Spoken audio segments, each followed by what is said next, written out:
শবে কদরের রাতের নামাজের কি নিয়ম? কয় রাকাত পড়বেন? প্রথম রাকাতে কোন সূরা পড়বেন, কতবার পড়বেন? দ্বিতীয় রাকাতে কোন সূরা পড়বেন, কত রাকাত পড়বেন? জানা আছে তো আপনাদের? জানা নাই?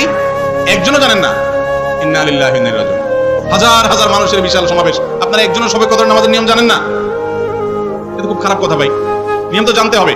আচ্ছা আমি বলে দিচ্ছি, শবে কদরের নামাজের নিয়ম হলো অন্য যে কোনো নামাজ যেভাবে পড়েন শবে কদরের নামাজও একইভাবে পড়বেন। এগুলো শবে কদরের নামাজের নিয়ম। এমন কোনো কথা নাই যে শবে কদরের নামাজে প্রথম রাকাতে সূরা ফাতিহার পর অমুক সূরা এতবার পড়তে হবে, দ্বিতীয় রাকাতে ততবার পড়তে হবে, এরকম কোনো কথা কোরআন হাদিসে, এগুলা মন গড়া বিভিন্ন সিস্টেম, বিভিন্ন পদ্ধতির কথা, বিভিন্ন আপনার বাজারে নামাজ শিক্ষার বই নামে অনেক বই আছে, সব বই না, কিছু কিছু বই আছে, এইসব বইতে শবে কদরের নামাজ এত রাকাত, প্রথম রাকাতের এই নিয়ম, দ্বিতীয় রাকাতের ওই নিয়ম, এরকম বিভিন্ন কথা বলা আছে। এগুলো সব ভিত্তিহীন, মন গড়া, এগুলো কোরআন হাদিসে নাই। কোরআন হাদিসে লাইলাতুল কদরে অন্য রাতের মতো আপনি নামাজ পড়বেন, একটু লম্বা সময় নিয়ে পড়বেন।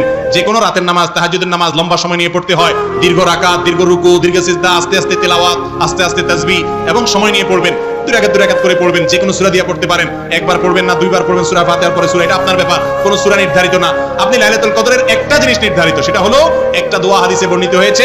আম্মা জান আয়েশা রাদিয়াল্লাহু তাআলা আনহাকে নবী করিম সাল্লাল্লাহু আলাইহি ওয়াসাল্লাম শিক্ষা দিয়েছেন, তুমি যদি লাইলাতুল কদর পাও তাহলে দোয়া করবা। কি দোয়া?